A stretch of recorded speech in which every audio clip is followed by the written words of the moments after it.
بسم اللہ الرحمن الرحیم۔ اعوذ باللہ من الشیطان الرجیم۔ بسم اللہ الرحمن الرحیم۔ الحمد للہ رب العالمین، والصلاة والسلام علی اشرف الانبیاء والمرسلین وعلی آلہ الطیبین الطاہرین، لا سیما بقیۃ اللہ الاعظم۔ اما بعد فقد قال اللہ الحکیم فی کتابہ الکریم۔ بسم اللہ الرحمن الرحیم۔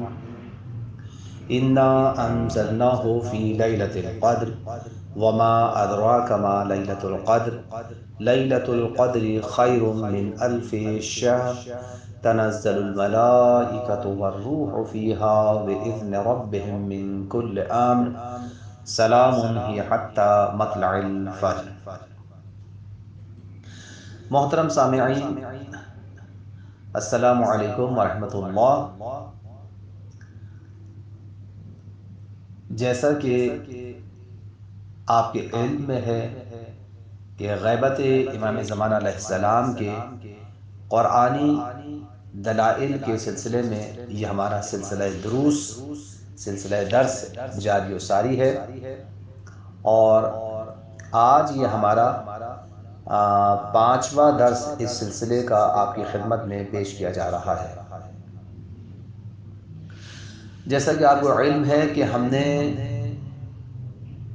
ان لیکچرز میں گزشتہ دروس میں کچھ آیات آپ کے سامنے پیش کی جن کی روشنی میں غیبت امام زمانہ علیہ السلام کو بیان کیا گیا۔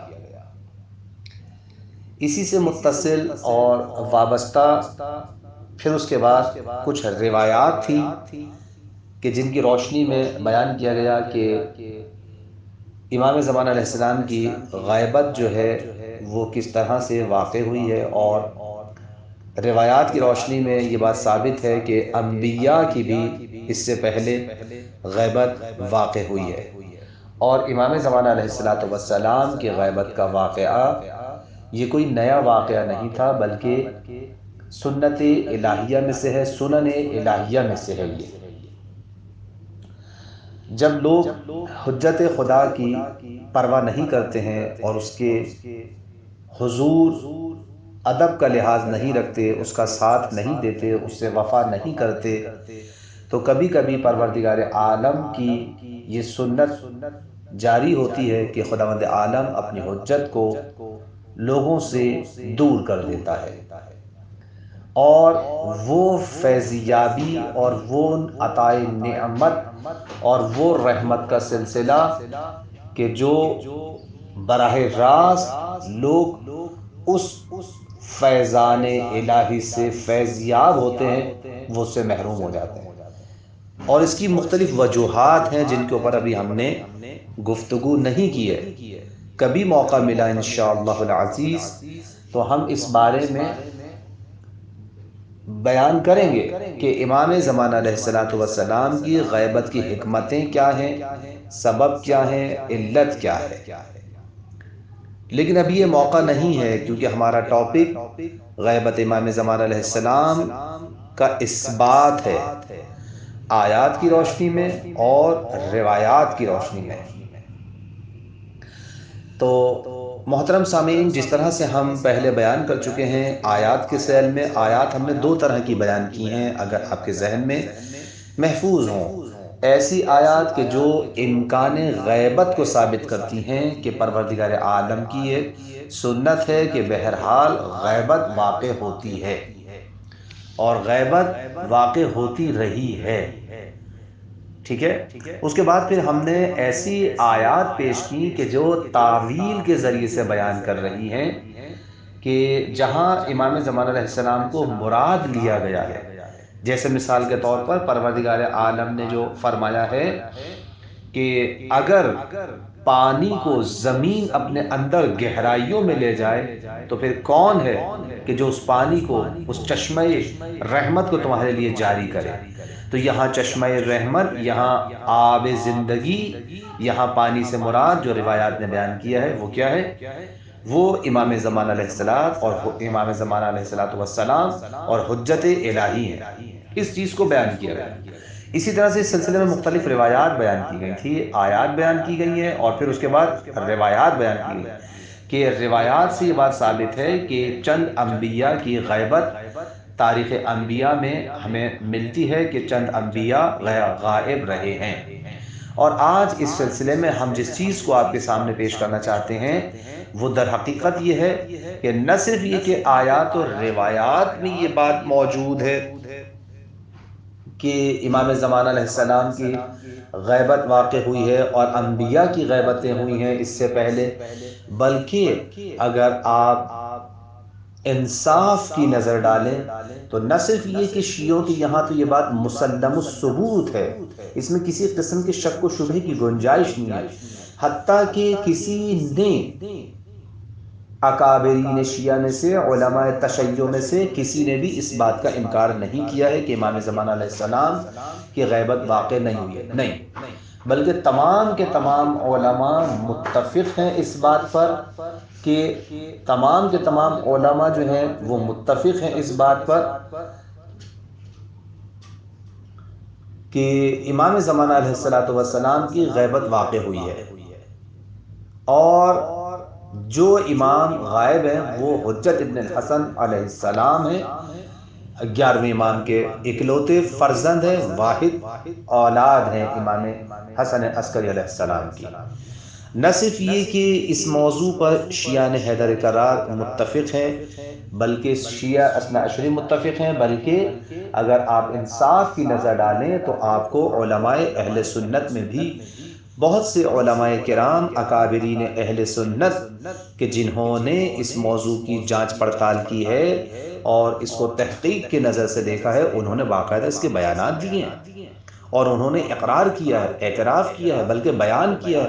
نہ صرف یہ کہ بیان کیا ہے بلکہ بعض علماء اہل سنت نے امام زمانہ علیہ السلام کی غیبت پر دلائل قائم کیے شیعوں کی طرح کہ امام حجت ابن الحسن عسکری علیہ السلام جان مصطفیٰ، دلبند مرتضیٰ، نور نظر فاطمۃ الزہرا اور امام حسین علیہ السلام کی نسل سے آنے والے باقی 9 امام یعنی امام حسن عسکری علیہ السلام کے فرزند ارجمند حضرت امام مہدی آخر الزمان علیہ السلام پردہ غیب میں ہے۔ نہ صرف یہ کہ شیعوں کا یہ متفق نظریہ ہے بلکہ بعض اکابرین اہل سنت نے بھی اس چیز کو بیان کیا ہے، حتیٰ کہ بعض نے اس کے لیے خاص اہتمام کیا ہے اور بعض نے اس سلسلے میں باقاعدہ دلائل قائم کیے ہیں جو ابھی ہم آپ کی خدمت میں پیش کرنے جا رہے ہیں۔ ملاحظہ فرمائیں، مثال کے طور پہ 622 ہجری قمری اور ابھی ہمارے پاس چل رہا ہے 1442، یعنی آج سے تقریباً یوں سمجھ لیں کہ 820 سال پہلے جب خلفائے بنی عباس کا دور تھا، اس وقت کون عباسی خلیفہ، توجہ کیجیے گا، عباسی خلیفہ الناصر لدین اللہ احمد بن المستزی بنور اللہ، یہ نام ہے ان کا، خلیفہ ناصر الدین الناصر لدین اللہ، یہ متوفہ ہے 622 ہجری قمری کے۔ احمد ابن مستزی نے، توجہ کیجیے گا، یہ احمد ابن مستزی نام ان کا احمد ہے، عباسی خلیفہ ہیں، لقب ان کا الناصر لدین اللہ ہے۔ یہ 600 ہجری قمری میں 606 ہجری میں یعنی اپنی وفات سے تقریباً 16 سال پہلے انہوں نے یہ حکم دیا کہ اس سرداب کو تعمیر کیا جائے جس میں امام زمانہ علیہ السلام غائب ہوئے تھے، اور وہ پہلے امام حسن عسکری علیہ السلام کے جو ان کے والد ہیں ان کا مکان تھا، توجہ کیجیے گا، جو سامرہ میں سرداب امام حسن عسکری علیہ السلام اور امام زمانہ علیہ السلام کے نام سے منسوب ہے۔ اس سرداب کو پہلی مرتبہ کس نے تعمیر کروایا تھا؟ الناصر لدین اللہ احمد بن مستزی، یہ خلیفت بنی عباس ہیں، انہوں نے اس سرداب کو تعمیر کروایا اور کہا کہ صفہ اور سرداب کے مابین ساج کی لکڑی سے تیار کردہ بہترین اور خوبصورت دروازہ لگایا جائے۔ اب توجہ کیجیے گا جملوں کے اوپر۔ اس دروازے پر سامنے کی طرف جو عبارت تحریر کروائی ہے احمد ابن مستضی نے، وہ قابل غور ہے۔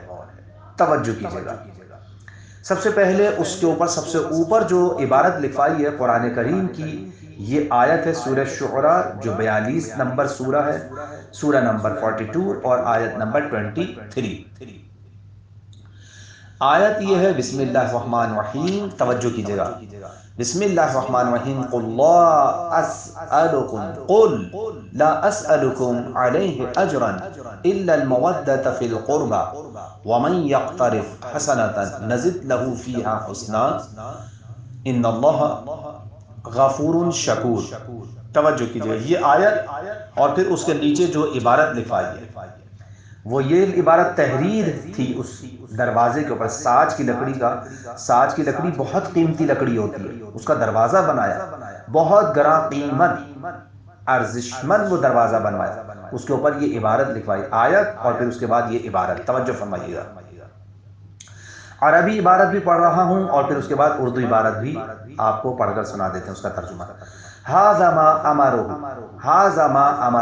بعملہ سیدنا مولانا الامام المفترض الطاعہ علی جمیع الانام ابو العباس احمد بن ناصر لدین اللہ امیر المؤمنین وخلیفۃ رب العالمین وحسبنا اللہ ونعم الوکیل وصلی اللہ علی سیدنا خاتم النبیین وعلی آلہ الطاہرین وعطرتہ وسلم۔ توجہ فرمائیے گا، بسم اللہ الرحمن الرحیم۔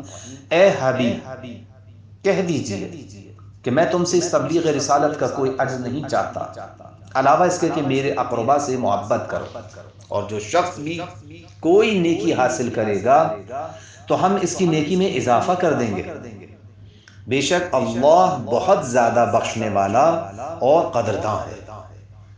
یہ کام ہمارے سید و سردار، دیکھیں جو عربی عبارت نیچے آیت کے بعد عبارت پڑھی ہے اس کا ترجمہ یہ ہے کہ یہ کام ہمارے سید و سردار، آقا و مولا، وہ امام کہ جن کی اطاعت تمام مخلوقات پر واجب ہے، یعنی ابو العباس احمد بن ناصر لدین اللہ امیر المؤمنین اور خلیفہ رب العالمین کے حکم سے انجام پایا ہے۔ اللہ ہمارے لیے کافی ہے اور وہ بہترین کارساز ہے، اور درود و سلام ہو ہمارے سید و سردار خاتم النبیین اور ان کی پاکیزہ آل اور عطرت طاہرہ پر۔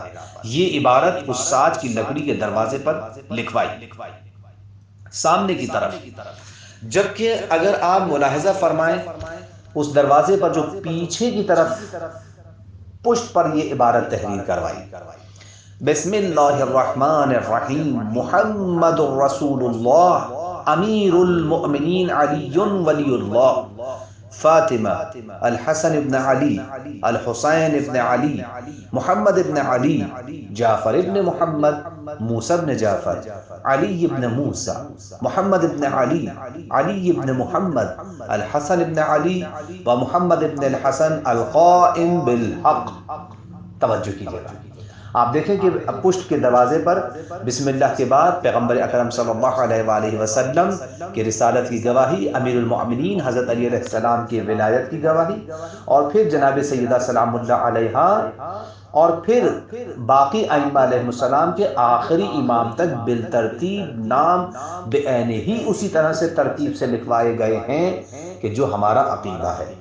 آپ دیکھیں کہ یہ محدث نوری، توجہ کیجیے گا، کتاب کشف الاسرار میں لکھتے ہیں، انہوں نے کیا لکھا؟ اگر ناصر الدین کا اس بات پر عقیدہ نہ ہوتا، یہ توجہ رکھیے گا عزیزان محترم کہ ناصر الدین خلیفہ بنی عباس میں سے ہیں، خلیفہ عباسی ہیں، شیعہ نہیں ہیں، شیعہ اثناعشری نہیں ہیں، نہ شیعہ ہیں۔ آپ یہ دیکھیں کہ محدث نوری نے اسی وجہ سے اپنی کتاب کشف الاسرار میں اس بات کو خصوصیت کے ساتھ لکھا کہ اگر ناصر الدین اس بات پر عقیدہ نہ ہوتا ان کا کہ مذکورہ سردار حضرت مہدی علیہ السلام سے منسوب ہے اور یہ کا مکان ان کی جائے ولادت ہے، یہ آن جناب کی غیبت یا ظہور اور کرامات سے وابستہ ہے، تو وہ ہرگز اس کی تعمیر نو کا حکم صادر نہ کرتا اور نہ ہی اس کی زیب و زینت پر خطیر رقم خرچ کرتا۔ البتہ عزیزان محترم، یہاں پر ایک بات بیان کر دینا مناسب ہے بطور حاشیہ، اور وہ یہ ہے کہ یہ بات ذہن میں رہنی چاہیے کہ شیعوں کا یہ عقیدہ نہیں ہے کہ امام عصر علیہ السلام سرداب میں غائب ہوئے، نہیں، یہ شیعوں کا عقیدہ نہیں ہے، یا سرداب سے ان کا کوئی ربط ہے۔ سامرہ میں موجود سرداب کا ماجرا کچھ اسی طرح ہے کہ مرور ایام کے بعد بھی امام حسن عسکری علیہ السلام کے اس مکان کا ایک حصہ باقی بچ گیا تھا، جس میں لوگوں نے آجناب کی 5 سالہ فرزند ارجمن کو دیکھا تھا جو امام زمانہ علیہ السلام، پھر آپ کی رحلت کے بعد اس مکان کو منہدم کر دیا گیا تھا۔ جب ناصر الدین عباسی نے اسے بطور یادگار امام حسن عسکری علیہ السلام تعمیر کروایا تو اسے لوگوں میں خاص مقام و مرتبہ حاصل ہو گیا۔ موجودہ سرداب در حقیقت امام حسن عسکری علیہ السلام کا مکان ہے جس میں امام زمانہ علیہ السلام غائب ہوئے تھے، ورنہ خود سرداب کی شیعوں کے نزدیک کوئی نہ خصوصیت ہے اور نہ ہی شیعہ اس بات کے قائل ہے کہ امام زمانہ علیہ السلام سرداب میں غائب ہوئے۔ یہ بات بالکل واضح ہے۔ اس کے علاوہ اگر آپ توجہ فرمائیں، اگر اس دور کے علماء اس بات پر متفق نہ ہوتے کہ جو کام انہوں نے کروایا ہے ناصر الدین نے، اگر متفق نہ ہوتے کہ یہ گھر امام کی جائے ولادت ہے، یا یہ کہ وہ امام مہدی علیہ السلام کی حیات کے قائل نہ ہوتے، تو یقیناً ناصر الدین کا یہ تعمیری اقدام مشکل بلکہ محال ہو جاتا، سب کھڑے ہو جاتے کہ آپ کیوں بھائی یہ مکان تعمیر کروا رہے ہیں، اس کا تو امام حسن عسکری علیہ السلام سے کوئی تعلق نہیں ہے، یہاں تو امام کی جائے ولادت نہیں ہے، یہاں تو وہ پیدا ہی نہیں ہوئے تھے، آپ اس کے اوپر اتنی بڑی رقم بیت المال خرچ کر رہے ہیں۔ لہٰذا ماننا پڑے گا کہ اس دور کے علماء و محدثین امام مہدی علیہ السلام کی حیات طیبہ کے بارے میں ناصر الدین کے ہم عقیدہ اور ہم خیال تھے۔ توجہ فرمائی آپ نے، یہ کام کروایا تھا انہوں نے ناصر الدین نے۔ اس کے بعد محدث نوری کہتے ہیں ہم نے ناصر لدین اللہ کو حیات امام کے قائل سنی علماء کی فہرست میں ان کے فضل و کمال اور علم کی بنیاد پر اور ان کے محدثین کے زمرے میں شامل ہونے کی وجہ سے کیا ہے، کیونکہ آپ دیکھیں ورنہ وہ خلیفہ ہیں، ان کو علماء میں شامل کیا ہے۔ کیوں؟ اس وجہ سے کہ وہ نہ صرف یہ کہ ایک بادشاہ ہے بلکہ فضل و کمال اور علم کی بنیاد پر، اور ان کا شمار محدثین کے زمرے میں شامل ہے۔ ان کے راوی حدیث ہونے کے لیے اتنا ہی کافی ہے کہ ان سے ابن سکینہ اور ابن خضر و ابن نجار اور ابن دامغانی جیسے لوگوں نے روایت کی ہے۔ توجہ فرمائی آپ نے، کشف الاستار کا حوالہ یہاں پر موجود ہے، تو آپ یہ دیکھیں۔ اسی طرح شیخ عبدالعزیز دہلوی متوفہ 1239 ہجری کو اگر آپ توجہ فرمائیں، شیخ عبدالعزیز دہلوی انہوں نے اپنی ایک کتاب میں تحفہ اثنا عشریہ کے جو مؤلف ہیں، توجہ کیجیے، اپنی کتاب النزہہ میں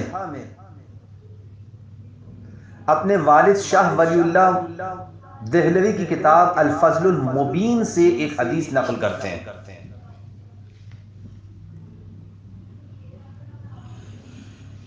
اور وہ حدیث کیا ہے جسے انہوں نے شیخ محمد بن عقلہ کی کتاب مسلسلات سے نقل کیا ہے۔ بلازری کہتے ہیں کہ ان کے والد علی ابن موسیٰ علیہ السلام، ان سے علی ابن ابی طالب سید الاوصیاء نے فرمایا کہ مجھ سے سید الانبیاء نے فرمایا، ان سے جبرائیل سید الملائکہ نے بیان کیا، خداوند عالم فرماتا ہے انی انا اللہ لا الہ الا انا من اقر بالتوحید دخل حصنی ومن دخل حصنی امن من عذابی۔ جیسا کہ آپ نے ملاحظہ فرمایا کہ بلازری جو کہ بزرگان اہل سنت میں سے ہیں، صاحب تحفہ اثنا عشریہ کے نقل کے مطابق اس حدیث مسلسل میں یہ تصریح کر رہے ہیں کہ انہوں نے خود امام زمانہ علیہ السلام کو دیکھا ہے اور ان سے حدیث نقل کی ہے۔ توجہ کیجیے گا، آپ دیکھیں کہ علماء اہل سنت میں سے بعض علماء ایسے ہیں کہ جنہوں نے امام زمانہ علیہ السلام کی زیارت کی اور ان کی زیارت سے بہرہ مند ہوئے ہیں۔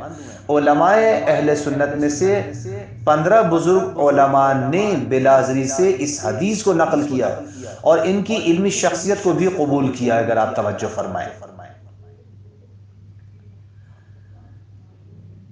یہ بلازری احمد بن یحییٰ بلازری متوفہ 279 جو فتح البلدان کے مؤلف ہیں ان کے علاوہ ہیں یہ بلازری، یہ بات ذہن میں رہنی چاہیے۔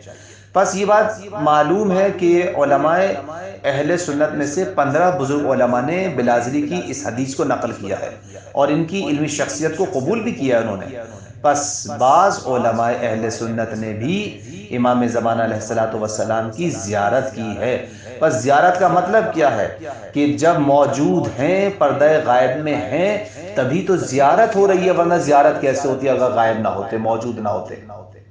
بس یہ خود اس بات کی علامت ہے کہ امام موجود تھے ان کے زمانے میں، یہ دلیل ہے اس بات کی کہ وہاں پر امام علیہ السلام ہر ایک کی نظروں کے سامنے موجود نہیں ہے، یعنی ظاہر نہیں ہے، موجود ہیں لیکن غائب ہیں۔ بات واضح ہے انشاءاللہ۔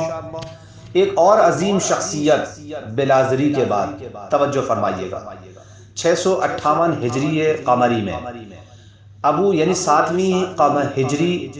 7ویں صدی ہجری میں ابو عبداللہ محمد بن یوسف بن محمد گنجی شافعی، بڑے مشہور و معروف عالم اہل سنت ہیں۔ جناب شافعی گنجی کا شمار اہل سنت کے مشہور اور معروف علماء اور بزرگ محدثین میں ہوتا ہے۔ آپ توجہ کیجئے گا کہ یہ اکابرین اہل سنت ہے، بہت لائق احترام ہے اپنے مکتب میں، بزرگ محدثین میں شامل ہے، مشہور اور معروف عالم دین ہے۔ اگرچہ ابن صلح دمشقی، فقیہ شامی، ابو البرکات حمدانی یمنی، محمد بن ابو الفضل مرسی مغربی، یوسف بن خلیل دمشقی، ابن جوزی بغدادی، محمد بن طلحہ شافعی قاضی حلب، صقر بن یحییٰ شافعی، ابن نجار، محمد بن عبداللہ مادرائی، ابو اسحاق ابراہیم بن ہاشم کاشغری وغیرہ، ان جیسے ان کے تمام اساتذہ معروف سنی علماء ہیں۔ آپ دیکھیں کتنی مشہور و معروف شخصیات ان کے استادوں میں شامل ہیں۔ شافعی گنجی کا شمار کم نہیں ہے، بہت عظیم عالم دین ہے، اکابرین اہل سنت میں شامل ہیں۔ یہ جتنے اساتذہ کرام ہیں وہ سب اکابرین اہل سنت میں شامل ہیں، مشہور و معروف شخصیات ہیں۔ لیکن اس کے باوجود آپ یہ دیکھیں، شافعی گنجی ایک حقیقت پسند اور منصف مزاج شخصیت کے عامل تھے، شریف النفس، منصف مزاج، حقیقت پسند۔ ابن صباغ مالکی نے اپنی کتاب الفصول المہمہ میں ان کی تعریف ان الفاظ میں کی ہے۔ علامہ گنجی شافعی، توجہ فرمائیے گا، امام اور حافظ تھے۔ آپ دیکھیں کتنا بڑا مقام و مرتبہ ہے۔ عزیزان محترم، امام کا لقب اہل سنت میں عام آدمی کو نہیں دیا جاتا۔ جس کی شخصیت برجستہ ہو، جسے علم کے اوپر بڑی کمانڈ حاصل ہو، عام طور پر اسے علمی حلقے میں امام کا لقب دیا جاتا ہے۔ اور حافظ تھے، حافظ قرآن، حافظ احادیث کے اوپر ان کو بڑی کمانڈ حاصل تھی، اسی لیے ان کو حافظ کہا گیا۔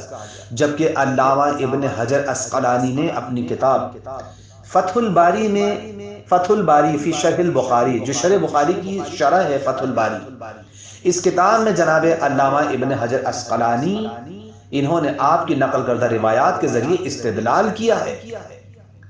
اب آپ دیکھیں کہ کتنی محترم شخصیت ہے کہ ان کی بیان کردہ روایات کو علامہ ابن حجر عسقلانی جیسی شخصیت جب صحیح بخاری کی شرح لکھتی ہے تو اس کے اندر ان کی بیان کردہ روایات سے استفادہ کرتے ہیں اور استدلال کرتے ہیں۔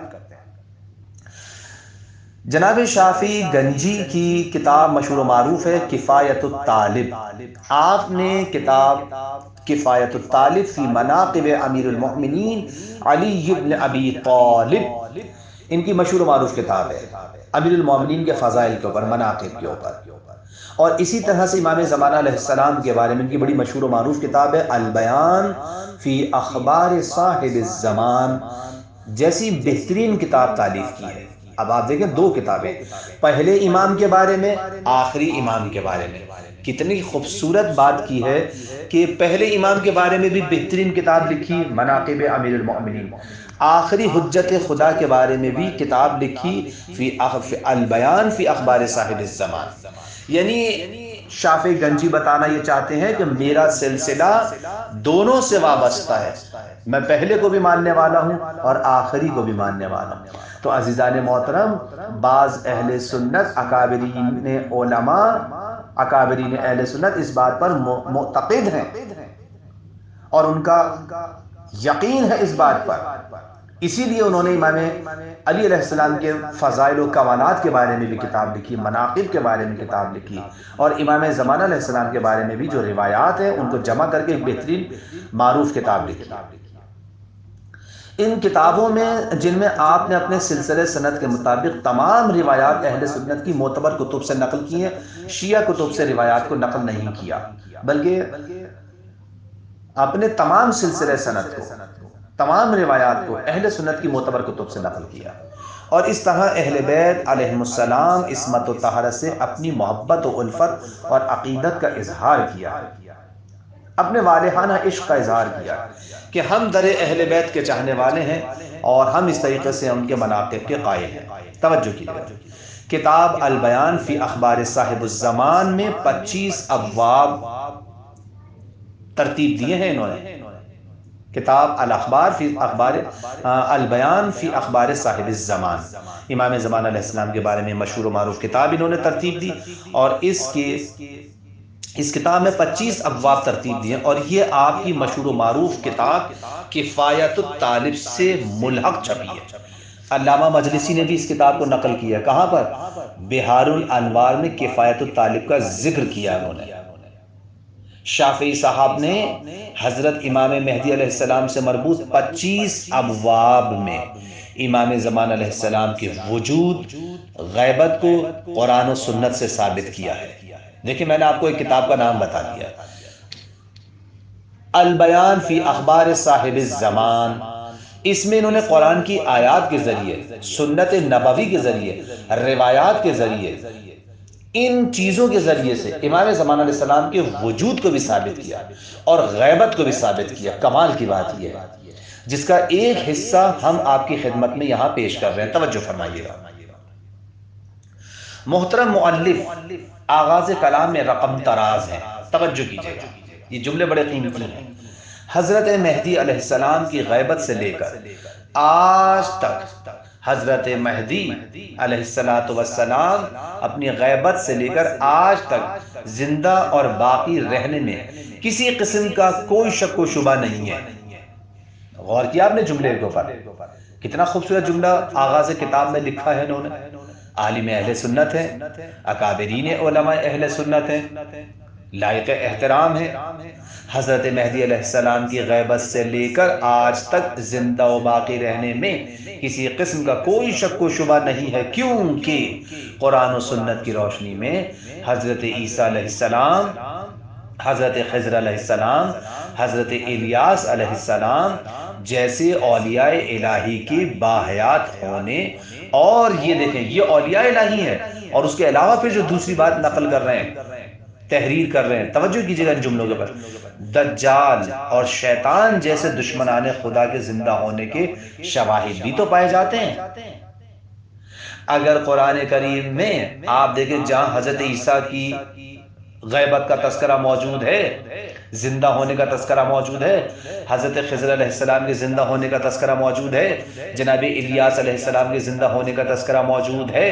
یہ اولیاء الہی میں سے ہیں، اور ان کے ساتھ ساتھ ان کے علاوہ جو دشمنان خدا ہیں جیسے دجال اور شیطان، ان کے بھی تو شواہد پائے جاتے ہیں۔ توجہ کیجئے گا، اہل حدیث ان سب کے زندہ ہونے پر اتفاق نظر رکھتے ہیں۔ یہ دیکھیں نقیدہ نقل کیا انہوں نے کہ اہل حدیث ان کے زندہ ہونے پر اتفاق نظر رکھتے ہیں، سب کا عقیدہ ایک ہے کہ یہ سب کے سب، لیکن حضرت مہدی علیہ السلام کے وجود کا انکار کرتے ہیں۔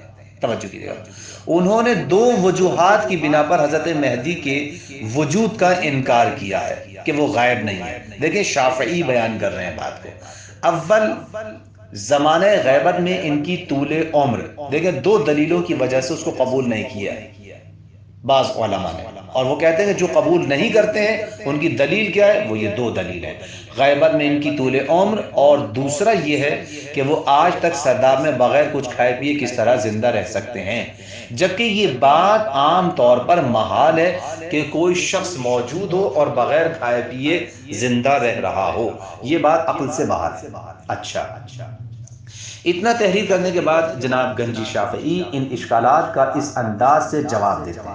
دیکھیں انہوں نے دو اعتراض پیش کیے انکار کرنے والوں کے کہ وہ غیبت کو نہیں مانتے ہیں، اور پھر اس کا انہوں نے جواب دیا۔ ہم پروردگار کی مدد سے اس مشکل کو حل کرنے کے لیے کہتے ہیں۔ یہ کون کہہ رہا ہے؟ جناب شافعی گنجی اپنی کتاب الاخبار فی البیان فی اخبار صاحب الزمان میں حضرت عیسیٰ علیہ السلام کے زندہ ہونے کی دلیل، اب دیکھیں قرآن کریم سے جو دلائل قائم کر رہے ہیں، پہلے حضرت عیسیٰ علیہ السلام کے زندہ ہونے کی دلیل پیش کر رہے ہیں۔ وہ کیا ہے؟ ارشاد رب العزت ہوتا ہے سورہ نساء آیت نمبر 159، وَإِن مِّنْ أَهْلِ الْكِتَابِ إِلَّا لَيُؤْمِنَنَّ بِهِ قَبْلَ مَوْتِهِ، اور جب عیسیٰ مہدی موعود کے وقت آسمان سے اتریں گے، توجہ کیجئے گا، تو اہل کتاب میں سے کوئی شخص ایسا نہ ہوگا، وَإِن مِّنْ أَهْلِ الْكِتَابِ، تو اہل کتاب میں سے کوئی ایسا شخص نہیں ہوگا جو اپنی موت سے پہلے ان پر ایمان نہ لائے، اور عیسیٰ قیامت کے دن ان کے گواہ ہوں گے۔ توجہ کیجئے گا،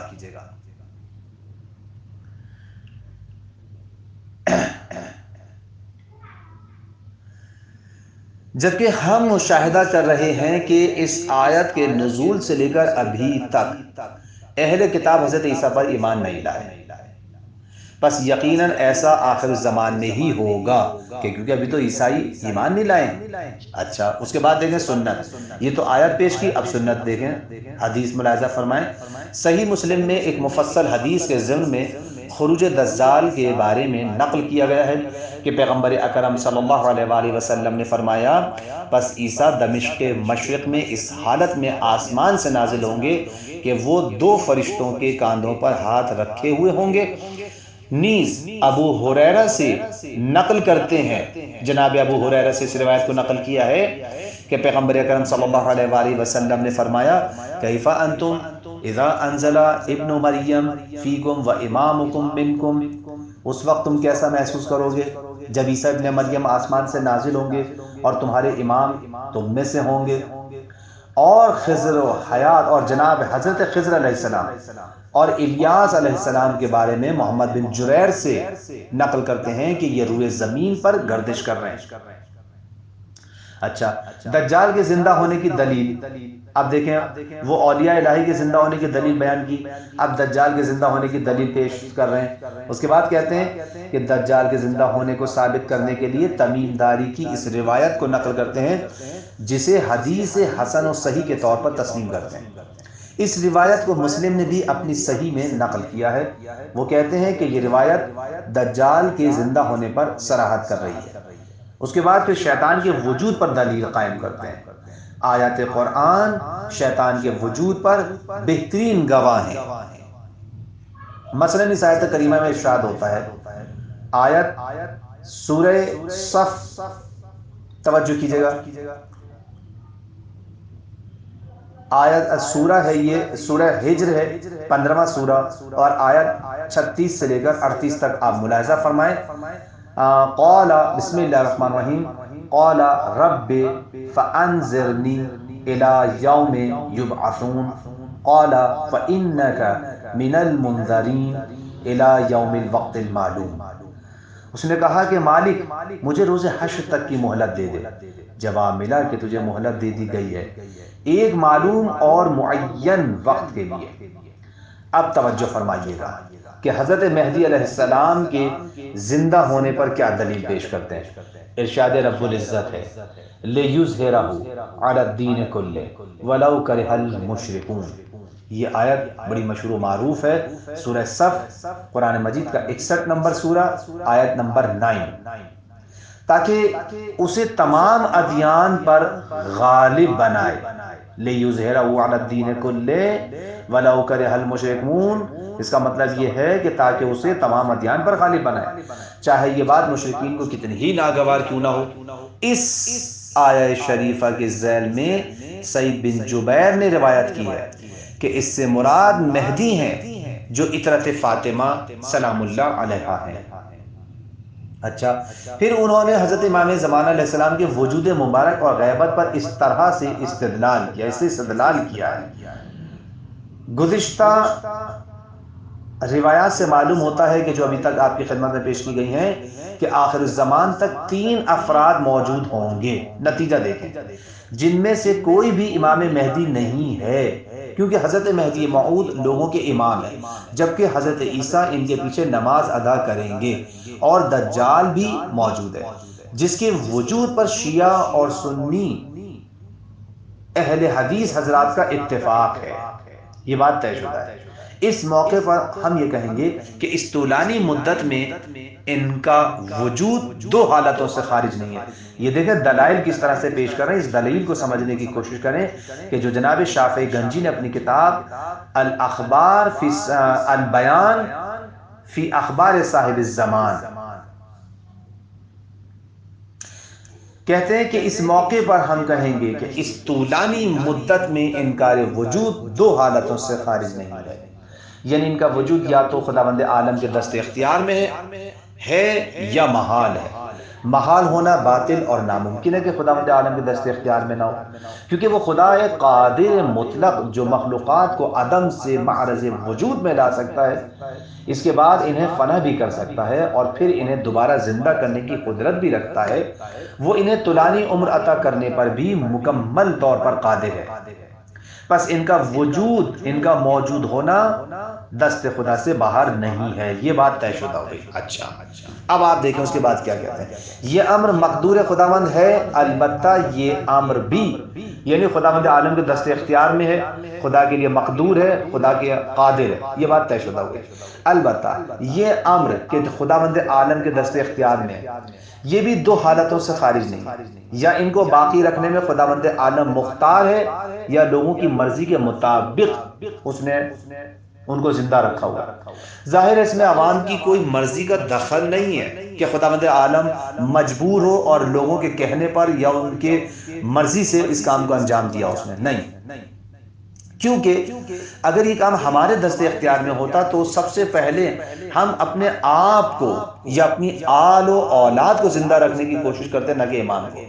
بس اس بات کا اقرار کرنا پڑتا ہے کہ اس طولانی مدت میں ان کا وجود ذات مقدس الہی کے مکمل اختیار سے ہے، نہ کہ عوام کے اختیار سے۔ اسی طرح نیز ان کا وجود 2 حالتوں سے خارج نہیں ہے۔ عزیزان محترم، یہ شافعی گنجی صاحب نے بہترین استدلال پیش کیا ہے۔ 2 حالتوں سے خارج نہیں ہے ان کا وجود امام زمانہ علیہ السلام کا، یعنی یا ان کے موجود ہونے کی کوئی نہ کوئی علت ضرور ہے، یا بغیر کسی علت کے باقی ہیں۔ اگر ان کے وجود کی کوئی علت باقی نہیں ہے، بغیر علت کے موجود ہیں، تو ان کا وجود بے حکمت ہو جائے گا، اور ہم جانتے ہیں کہ خدائے حکیم بغیر حکمت کے کوئی فعل انجام نہیں دیتا۔ پس ان کے موجود ہونے، موجود رہنے میں ایک ایسی علت اور سبب ہونا چاہیے جو حکمت الہی کے عین مطابق ہو۔ حضرت عیسیٰ کے باقی رہنے کی علت اور وجہ اس آیت وَإِن مِّنْ أَهْلِ الْكِتَابِ کی تفصیل سے واضح ہے۔ دجال لعین کے باقی رہنے کے بارے میں ہم یہی کہیں گے کہ پیغمبر اکرم صلی اللہ علیہ وآلہ وسلم نے اس کی علامات کے بارے میں فرمایا ہے، وہ ایک ایسا مرد ہے جس کی ایک آنکھ ہے، غزہ کا پہاڑ ہر جگہ اس کے ہمراہ ہے، وہ بھی ابھی تک نہیں آیا، بس وہ آخر الزمان ہی میں آئے گا۔ اور امام حسن علیہ السلام کے زندہ ہونے کے بارے میں ہم یہ بات بطور دلیل پیش کریں گے۔ کیا وہ یہ ہے کہ جب سے حضرت غائب ہوئے ہیں اس وقت سے آج تک، جیسا کہ اخبار و روایات سے ظاہر ہوتا ہے کہ زمین عدل و انصاف سے پر نہیں ہوئی ہے، لہٰذا یہ علائم آخر الزمان میں ظاہر ہوں گی۔ یہی حضرت مہدی علیہ السلام و حضرت عیسیٰ علیہ السلام اور دجال علیہ اللعنہ کی بقا کا سبب ہے۔ پس جب عیسیٰ اور دجال زندہ رہ سکتے ہیں اور محدثین اہل سنت انہیں قبول کرتے ہیں، تو حضرت ختمی مرتبت کی یادگار امام مہدی علیہ السلام کے وجود کو قبول کرنے میں کیا چیز مانے ہے۔